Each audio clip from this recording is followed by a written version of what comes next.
Hi, I'm Vicki. Hi, I'm Ken. Hi, I'm Jeff. I'm Bud, and we are the Pickleball Crew. In this podcast, Ken will review area tournaments, and the crew will discuss lobbing and guarding the middle. Ken will make us all jealous when he tells us all about he and Vicky's pickleball experience in Mexico, and Jeff will share his latest burr under his saddle. Vicki will conclude with sharing 2 video clips. One is a brief video thanking Chase Rigdon for providing Vicki and friends with a great day of pickleball instruction. The second clip is an interview she conducted with Mikayla Richard, the founder of Gulf Coast Pickleball, an up-and-coming pickleball event organizer. Hello everyone, this is Bud and welcome to the 7th episode of the Pickleball Crew. We're going to start off this episode with a rundown on tournaments from Ken. Take it away, Ken. Hey, thanks, Bud. Let's talk about the tournament update here. July 29th is the Daphne Doubles Tournament. That's at WO Lot Park. Registration will end July 24th. It's $30 per person. And go to the www.daphnerecreation.com for more information. In August 4th through 6th is the Big Easy Tournament at the Hilton. It is full. It's been full for over a week now. Friday evening is open play. Anybody can show up as a spectator. It's in the Hilton. It's on the tennis courts on the 5th floor. There'll be tape for pickleball with temporary nets. Also, bring any of your old paddles for donation, and it's for a great cause. August 10th through 13th at the New Orleans Convention Center is the NOLA Pickleball Fest, the Drew Brees Tournament. It's going to run Thursday through Sunday. Sunday is the championships. No matter what division you are registered in, it is a 2-day tournament, either playing on Thursday and Saturday, Friday and Saturday. Just depends on whether you're in men's, women's, mixed. But every bracket is a 2-day bracket with the championship on Sunday. That's exciting, though. That'd be the first annual Drew Brees tournament in downtown New Orleans. We also, in late August, the 23rd through 27th, have the Gastric Cancer Foundation charity tournament. Go to pickleballbrackets.com. That's in Foley, Alabama. That is always a fun indoor tournament, and it's well run. So let's talk about September. September 7th through 10th is the Fall Paddles at the Plex in Opelika. Go to pickleballtournaments.com to register for that. Registration is open. Jim Young and his team always put on a great tournament at Opelika, and that's a great complex to play. Just in the last couple of days, I've gotten word late September, the 23rd and 24th of September, Pelican Park is now advertising a Pelican Park Pickleball Classic. Mark your calendars. Registration opens August 1st. And I don't have any additional information. I'm going to try to find it out. I don't know if this means that the Pickled Pink for October 7th, 8th has been moved forward and renamed because it's not in October. So I got to find that out. I'll get back in the next episode with some clarification there. October 7th and 8th is still the St. Francisville tournament. And one other tournament I skipped is August 26th, 27th is going to be for the Love of the Y. That's at the YMCA, the Paula Manship Tennis Center in Baton Rouge, August 26th, 27th. Let's make sure we try to support that. Ronnie Walters is the host. Back to October 14th, 15th is the Vicksburg tournament. You have men's doubles, women's doubles, and mixed round robin play, Vicksburg, Mississippi. We need to get out and support that. That's a great venue. And I think this is the first year for that tournament. And then lastly, we'll stop here, is the Hollow Wheel, October 27th through 29th. It is full. Always fun. Just go and hang out. Men's doubles, women's doubles, and mixed. And here's a couple of save the dates, okay? November 4th and 5th is the Louisiana Senior Games. Also, November 4th and 5th is the Cane Break Country Club Tournament in Hattiesburg. November 11th, 12th, Tom Burkhart Magnolia Classic. And finally, December 9th and 10th, save the date. It's the second annual Americana YMCA in Zachary. That's Chase Rigdon's tournament, and we need to get out there and support that. He did a great job the first year, so save the date. So that's all, Bud. Thanks, back to you. All right, Ken, thanks. Before we step off onto our topic of discussion today, I just wanted to tell everybody that we got a text this afternoon from Tony and Petra, and they actually got an inquiry from someone for them to referee a tournament as a result of our podcast. So that's really good news, and it's good news that we're getting the word out. Also, I'd like to add, if you notice the background on Ken and Vicki, they're somewhere in someplace with palm trees. I don't know where they're at, but they're not here experiencing all of our heat. Where are you guys at anyway? Vic, you want to tell them? We are in Riviera Maya area. So we are between there and Tulum on Solomon Bay. Yes, in Mexico. Wow. Looks nice. Okay. It's beautiful.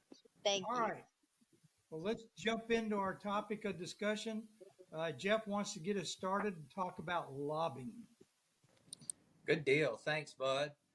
We're going to try to cover all things lob today and just kind of break it down. There's not a whole lot to cover there, but I think there's a pretty good bit.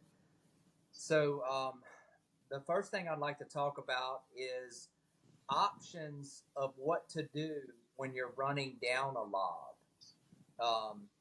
And most of the time, it's the responsibility of the offside player. If somebody lobs over my partner, I'm supposed to go get it. If somebody lobs over me, then my partner is supposed to go get it. Unless you have an agreement with somebody you're playing with that's really quick, that's really good at going and getting lobs, that's an option too. But the first option, when I go back to get a lob, if I can get back there and get myself in pretty decent balance, I want to try to take that ball and reset it back into the kitchen. That way I can try to get back up and we're right back into a dink battle. So that's option number one. Option number two, and I do this sometimes if I'm running back to try to get a lob and I don't really get there as soon as I would like to, but I still get there where I can hit the ball, I will take that one and try to re-lob it, get the ball high in the air where me and my partner can have time to at least kind of get reset a little bit to handle that. And then the third option, which is a lot of times doesn't result in something good. Sometimes it does, is to get back there and just take that ball and just drive it back at them. So that's kind of the three options on what to do with lobs. I've got more, unless Ken and Vicki, if y'all have anything on that particular. No, I just did think I trigger anything? The safety issue with running it down is that, we're always talking about don't back pedal. Do not go just backwards and think that you've got it. If it's well over your head, turn around and run it down and turn whichever way, whatever direction it is headed. If it's headed over your right shoulder, turn to your right. If it's headed over your left shoulder, turn to your left, and then try to run it down as opposed to backpedaling from a safety standpoint more than anything else. Yeah, Vicki, that's a real good point, and you just triggered something that I wanted to mention. So when you turn and run back for a lob, and it's the same thing when you're trying to hit ATPs. I see people run back and they get there and they're there almost in time, but the ball bounces and they're trying to get position. They may be out of position and the ball is still up knee high or waist high. Mm-hmm. You still have time. You don't have to hit it until it gets closer to the ground. So the longer that you wait, the same thing with ATPs, the longer that you wait there, the more you can get back there and try to get your body in position. A lot of times you see better players, they're running and retrieving a lob, and they're taking that ball, and it's 4 to 6 inches off the ground. They've really let it fall after it bounces. So That's if you right. turn and run like you're saying, definitely don't want to backpedal. Mm. If you turn and run, and something that you can definitely work on once you get the proper footwork, you can get back there really, really quick to retrieve those lobs. That's right. So And take that pause. You're so right. yeah. So moving on, the next thing about lobs is when's a good time to do it. Um, if you got guys or ladies or whoever that are really, you're in dink battles and they're really hawking that line, and they're leaned in, they're taking a lot of balls, reaching into them and really leaning in. That's a really good time to try a lob on somebody. Um, when you catch them leaning in towards the kitchen. Same thing with if somebody's coming kind of running up trying to get a ball, it's a ball that's bounced and it's in the kitchen, you got their momentum coming forward, take that ball and lob it straight back over their head. That's a good time to lob a ball. Yeah, we got a couple of guys couple of people that play at Pelican that they're really good at popping that lob in the middle of a dink. A little offensive lob from a dink right over your head. Yeah. I know Dave Brown's really good at it. And Bud, I'm glad you brought him up because his lob is really good. Another mistake that I see with some people, they'll get a good lob, even if they're back just a little bit, and as long as you get it back in that back third, you can come running to the line and trust your hands. They may, even from the back third, they may be trying to smash it at you, but if you stay back after you've had a good lob from back there, you're kind of you've hit a good lob and then kind of letting them off the hook by not closing the distance. Now, of course, if I lob it and it's not a good lob, I'm not going running in on that one, but I'm talking about the one that's in the back third back there. Me and Dave were talking about that today because we got a couple of guys that are good at, they're pretty good at hitting that lob and putting it in that back third. Another thing to think about, we always think about lobbing at the line off the bounce. You really want to add some deception to your game. Start taking some volley dinks out of the air and just take it and just lob it right over the top of their head. Well, it's really surprising. I agree there because not only that, you've shortened the time. If you're in a rhythm where you're letting the ball dink and you're going back and forth with a dink, but a dink kind of is a little bit higher, a little bit deeper, you take it off you take it out of the air because that gives them even less time to respond too. Matter of fact, I was watching a video by I was watching a video by another training coach on when to hit that offensive lob, and she says she always takes them out of the air. Again, it reduces that reaction time, and they're leaning in, and you just go right over their head with that. So it's that's a great time to do it. Yeah, and hopefully some people out there will see this. Try it.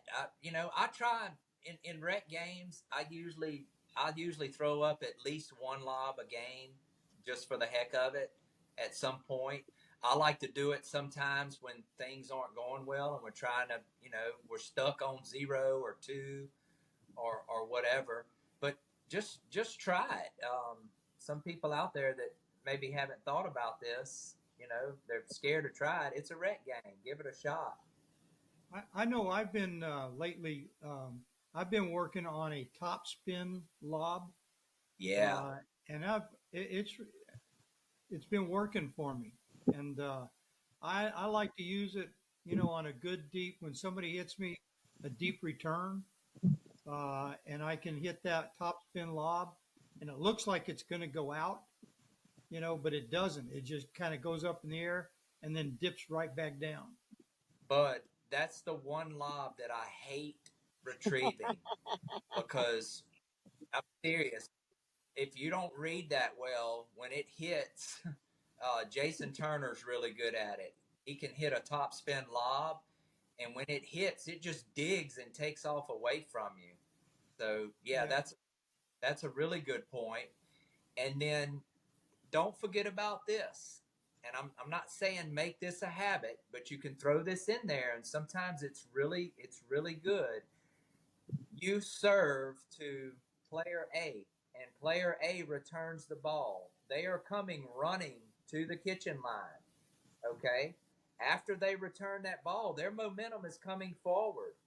Throw up a third shot lob every now and then over that player's head because they got to put on the brakes and try to go back and get that.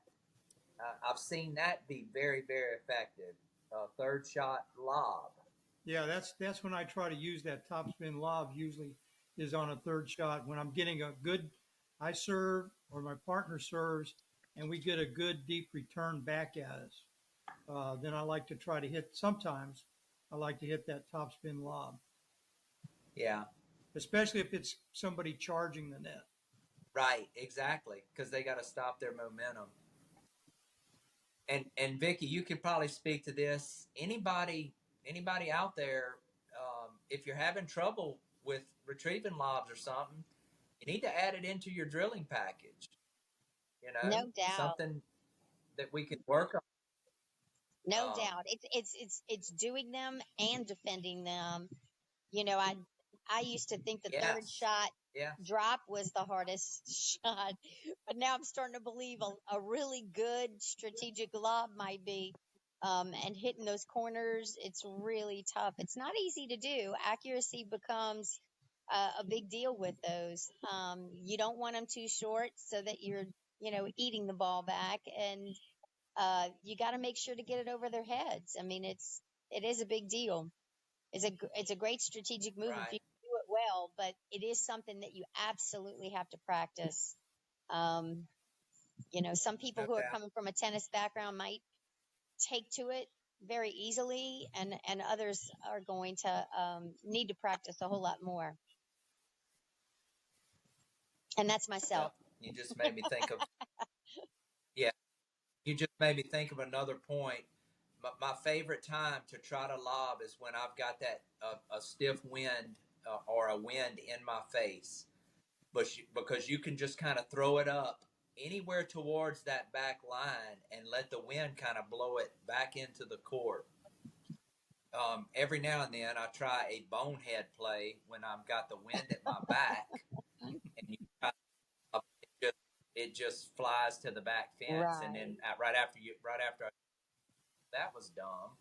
But yeah, best time to throw up those lobs is when you got that wind in your face, and let the wind work for you.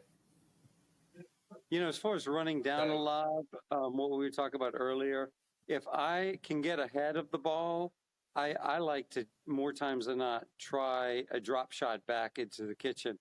I think and this is just me, I don't know if I'm not saying it's the right or the wrong way, but if I'm a step ahead and I've got a second to set my feet, then I'm trying a drop shot back across into the kitchen, because I think that's then going to give me a chance then to move back in. If I'm really running for the ball and I'm pressed, then I'm either throwing up a return lob or I'm going to drive the ball, because it's I'm not as comfortable. I'm more pressed, and I can't really get my feet set. So that's probably been my MO, whether it's right or wrong, as far as responding to somebody who's successfully has lobbed me. So yeah, and Ken, if I'm playing with you and I see you run back, and I say I'm up thinking, okay, maybe he's going to drop it, but you don't get there in time, and you re-lob it, then I got to get back. mm-hmm, We mm-hmm. talk a lot about back. I got to get back with you because you're giving us an opportunity to get leveled out and both of us get in a spot where we can try to defend to try to get back in the point. Because sometimes if you stay up there and you re-lob it, they're probably going to smash it at that player that stays up front. So the offside player's got a responsibility there too. Yeah, well, that's just a defensive lob to try to stay in the point. You know, they were successful at with their offensive lob, or whatever type of lob it was, whether typically it is an offensive lob, because if you're up at the no volley zone and it's bringing you back, more than likely there was an offensive lob over you, unexpected, you run back, and then yours is a defensive lob to try to stay in the point, and then, you know, like you said, your partner comes back with you, and now you've got to try to defend that, and get back, work your way back up to that no volley zone if you can. So, we had several.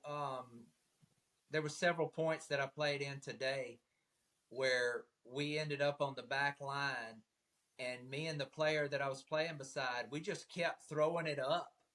You know, we were kind of in defense mode, trying to get back in the point, and we just, as long as we stayed back, we just kept throwing it up. There was one particular point we threw up about 6 of them, and then finally worked our way back into the point. A lot of times in that situation, we want to panic and try to drive it. And I'm not saying that that's not, if you get the right ball to drive, sometimes that can get you back in. But until you can get situated and back in the point, a lot of times just keep throwing that sucker up. You'd be surprised. Throw it up and stay back there waiting on one. A lot of times you throw it up 4, 5, 6 times. They try to smash it. It goes out the back line or wide. well, Because every time you throw it up, yeah, that you just brought up a great point, that just sometimes just continuing to lob, it puts more and more pressure on them to try to do something more with the ball.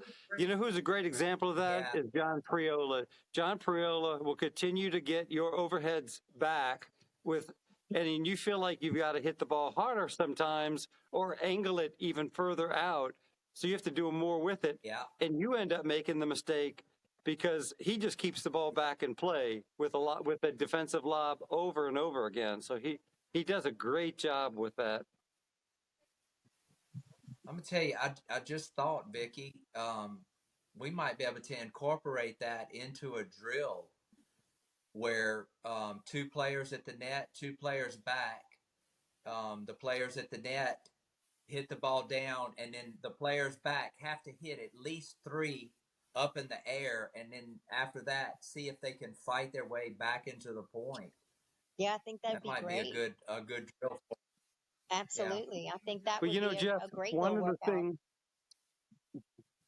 One of the things we did when we went for our PPR certification with the teaching pro there was we did 2 people at the no volley zone dinking back and forth, and one person was always the one that was going to hit the lob. So you knew that person was hitting the lob, but you didn't know on which ball they were hitting the lob. But when they hit the ball, your job was to hit a drop shot. You ran back, hit a drop shot, and then through dinks, you worked your way back up to that no volley zone. And it was just a repeat of that. And I think that's a great drill. That's one great drill that we can incorporate into drilling is being able to run that ball down, hit a third shot or a drop shot back into the no volley zone, work your way back in. And the other one might be where you have one person back, like you said, and create some scenarios there on how that team deals with that lob and gets in position for it. Yeah, that's good stuff. Yeah, and we really haven't worked out enough with that and need to do a good bit more. I don't think any of us feel 100% comfortable doing it or defending it. So either way, I think that some more work in this area would be great. Yeah, for sure. All right, Bud, I guess we'll throw it back to you. I hope we covered the lob really as well as we could anyway. And hopefully, the folks out there get something out of this. Can I add one thing?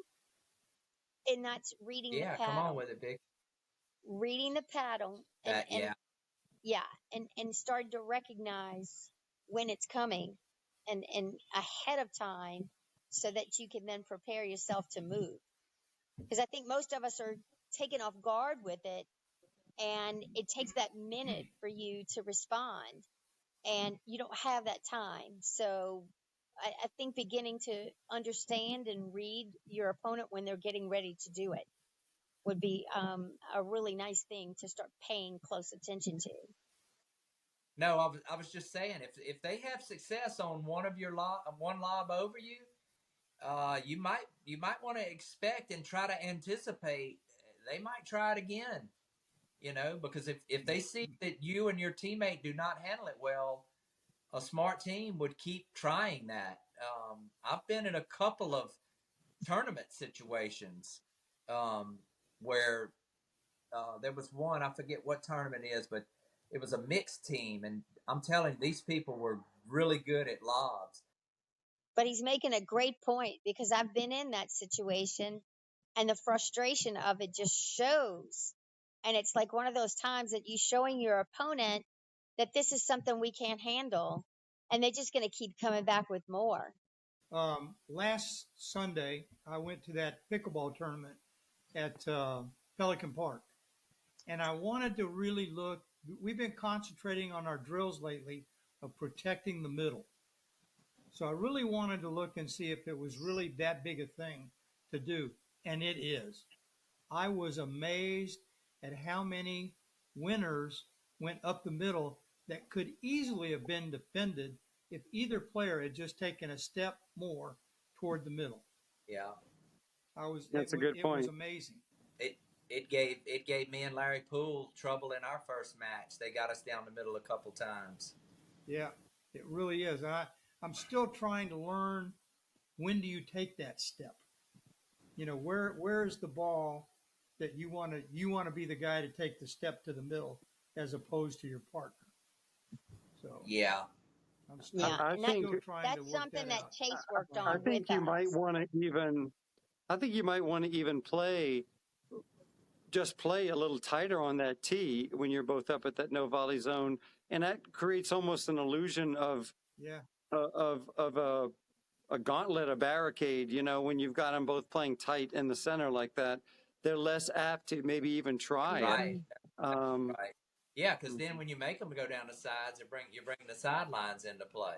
Yeah, exactly. You give that a little bit strong. Yeah. But again, I just really wanted to concentrate on watching people and seeing, just seeing how many winners were actually going down the middle, and it was amazing. And more winners down the middle than shots than drives down the side. Yeah. Mm-hmm. Definitely. Yeah. So it's a safer place to do it. Hey, that was some great discussion on lobbing and guarding the middle. Now Ken's going to give us a little bit of background of some pickleball where they've been vacationing. Prior to coming here, I started contacting Playa del Carmen Pickleball, and I got a Facebook group and was led to, there's 4 courts in this area called Puerto Aventuras, if I'm not pronouncing it correctly. I guess it's Adventurous Port, and it's really a self-contained community. There's a marina there, and that's where part of our group went deep sea fishing one day. Well, we set up some pickleball matches with the locals, and there's 4 pickleball courts that have been there for 3 years. They're beautiful, and they're kind of cut out of the mangroves, the shrubbery, the evergreens, the palm trees, and they're partially shaded. So we contacted them, and they said, come on down. So Wednesday morning, we went down and we played with, it was about 8 or 10 of the locals, and they were so nice. We not only played games between ourselves, but we mixed in with the locals and had a great time. And we actually recorded a little bit of a video of not only us playing, but we interviewed Luca Dan, who's actually building a pickleball court. So I'm going to have a follow-up with Luca because he wants people to come down who are visiting Playa del Carmen area, Tulum area, and come play at his pickleball court. A beautiful Wednesday morning here in Puerto Aventuras. We're just south of Playa del Carmen. And then, so we're here in Puerto Aventuras, Yes, see? it is. Yes, Puerto Aventuras. and we just got finished playing pickleball here. We're between Playa del Carmen and Tulum, Yeah, correct? exactly. Yeah, or correct. just north of where we're staying in Solomon Bay. Solomon. And do you live here, Lucas? Yeah, we live here around and we enjoy. And these are beautiful courts. Yeah. These are, they're kind of cut out of the, it's like a mangrove. It's some type of just a shrub. It's beautiful. Yeah. They've been here for 3 years, you said? Yeah, like 2 years. Yeah. Around, yeah.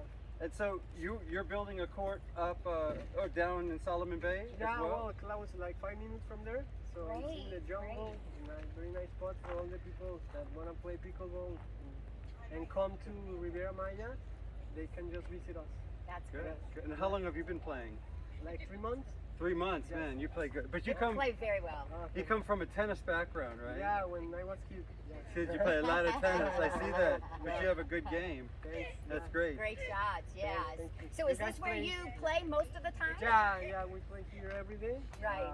With all the guys that live, local guys from here. So So there's tournament play. Earlier they were playing tournament. Is that a league or? yeah, we play a league with the rest of we are like 20 people playing from 5 to 7 around. So Oh, on Monday, Tuesday, and Thursday. it's a Monday, Wednesdays, and Thursdays. I think. Yes. great. It's very nice. All the guys here are super nice people. So we enjoy. So it. now you mentioned a place in the jungle that you play as well. Yeah. How far away is that? From here is 5 minutes. 5 Like, minutes. Everything is close here, like just highway and that's it. And do you hike to get to the courts, or yeah. or do you pull right up and the courts are there? Now we build a court, but it's gonna be ready like in 2 months. It's in Solomon Bay area. Okay, that's the one in the jungle. Okay, Yeah, great. Hey, well, we had some great games this morning Thank you. until we got rained out. Yeah, But thank you guys- so guys much. played And say so bye, nice. pickleball crew. Bye, pickleball crew. That's it. You guys play amazing too. Thanks so for much. inviting Nice me. to meet you all. Great, Okay. great. We had a great time mixing in with the locals. So thanks a lot for allowing me to just give you a brief update. Vicki, do you want to add anything on that? They just were so friendly, and the courts were so nice. Just a great morning of pickleball. It truly was. And now it's time for that soon-to-be famous, almost famous, Burr under my saddle segment with Jeff. You're under my saddle, your thorn sticking in my side. All right. Every week I seem to have a burr under my saddle. This week, the burr under my saddle. I see this a lot. I talk with a lot of players. You hear a lot of players talking about it, wanting to, we want to play with this group of players. They're not really that inviting, this and that. It's the burr under my saddle is nobody is going to control my pickleball game like I can control it. And if you are one of those people, and we've all been one of those people, and some of us still are those people, get out there and start taking control of what's going on with your game and start working on things. It seems like every week we talk about hitting against a wall, drilling. And when you start taking care of your own business, then those problems that I just talked about are going to start taking care of themselves. But I want people to really feel empowered and don't feel powerless. A lot of people I talk to, they almost feel powerless to that. And, we're in control of that. And I encourage anybody that's out there that's trying to figure this thing out, y'all come to any of us and ask us. We got all kinds of drills that we'll share with you to get you going. Ken and Vicki, are teaching. I'm teaching some. We will help you with it. You are not powerless. That's a long burr under my saddle, isn't it, bud? You're burr under my saddle, your thorn sticking in my side. Good All right. job, Jeff. Good job. We're just about ready to wind up, but Vicki has got a couple of things that she wants to go over in her shout-outs. So That's Vicki, take it away. That's right. Thanks, Bud. The first shout out that I'm going to have is to Mikayla. Mikayla, you did a great job on the tournament. It's hard to believe, you guys, that was your first tournament. I think everybody had a great time. There was a lot of unbelievable competition out there. And we just want to say kudos to you guys for doing a great job. We do have a video of my interview with Mikayla. So, Bud, if you want to run that. Hey guys, it's Vicki, and I am here at Pelican Park with Mikayla, who's the tournament director for the Gulf Coast Paddle Battle.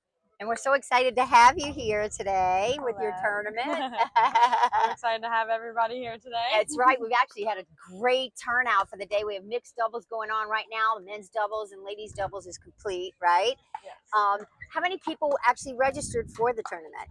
So I had 165 people register.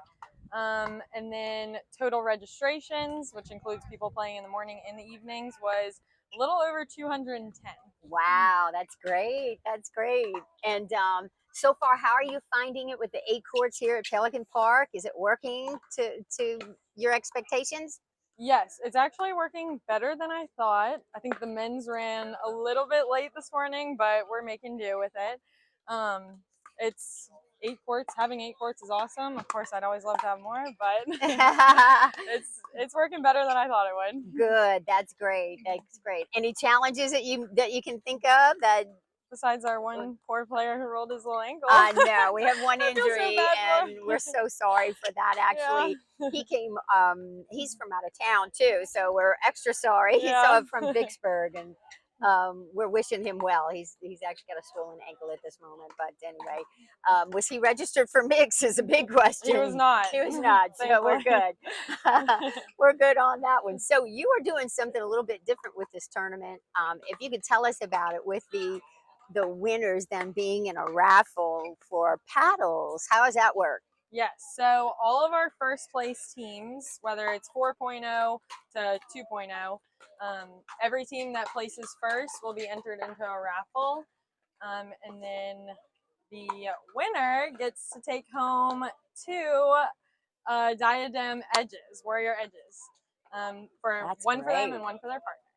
That's So great. We haven't called out the official raffle yet for the first round, the men's and women's this morning. So in but other we're words, you about have to. more than just 2 paddles to give Yes. away. You'll have paddles for this afternoon as Yes, well. I have 6 paddles total that I'm giving away. That's great. So men's, women's, and then mixed. Yes. That's great. That's incredible. Well, yeah. So we're thrilled to have you here. Any idea after now that you've been halfway through the day, is this something that you think you might repeat? Yes, I think it definitely is. I feel like I kind of knew that before I even ran it. I think I was just so passionate about the whole process beforehand. I was like, no matter how the day turns out, I want to try it again. Great. I had a blast, like talking to everybody, getting to, even if it was just over the phone, getting to know everybody. Yeah, it's a great community, isn't it? It is. It truly is. So whether that's here or make it more of a just running tournaments along the Gulf Coast, yeah, I think I'll definitely be continuing. That's great. That's great. And you set up the business and everything else strictly to do this. So this is your first one, right? Yes, this has been months in the making, probably since January or Oh, so. really? Yes. Okay. That's great. That's great. Well, good. Well, we're thrilled to have you here today and thrilled at the turnout. I mean, it's just been incredible and a lot of really good competitive play. Wouldn't you agree? Yes, definitely. Yes, that's great. Well, good. Well, thanks again. And we'll just sign off, bud. Thank you. Oh, Vicki, that was a great interview. And now, what was your second shout out?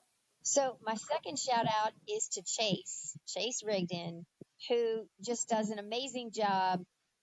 We just had a workout with him, and we come back all the time, just so excited about everything that we've learned with him. We appreciate it, Chase. You do a great job. And once again, we have a little video to share with you. Hey, Pickleball crew, we are live in Zachary, and we're so ever grateful for our little session we had with Chase Rigdon. Wow, our brains are like on overdrive at this point, and we had such an amazing session. Thank you so much. Awesome, We y'all appreciate welcome. it. Glad y'all came up. Glad y'all came up. Everybody Vicki and Janice are going to come back and kick your butt. You are too, And Diane. Diane, too. Yes, yes. Everybody say, hi, Pickleball Pickleball Crew. Bye, Pickleball Crew. Bye, Pickleball Crew. All right. That was a great video, great interview, great stuff from Chase. All right, folks, that concludes this episode of the Pickleball Crew. We'll see you next week. Say goodbye, everybody. Bye, Bye-bye. guys. Bye, See everybody. y'all. See you back in the States. Adios. Hasta luego. If you would like to contact Chase or Mikayla, here is their contact information. Well, that's it for this episode. We hope you enjoyed it. Be sure to leave any comments and please like and subscribe to our channel. Thanks again and see you next week.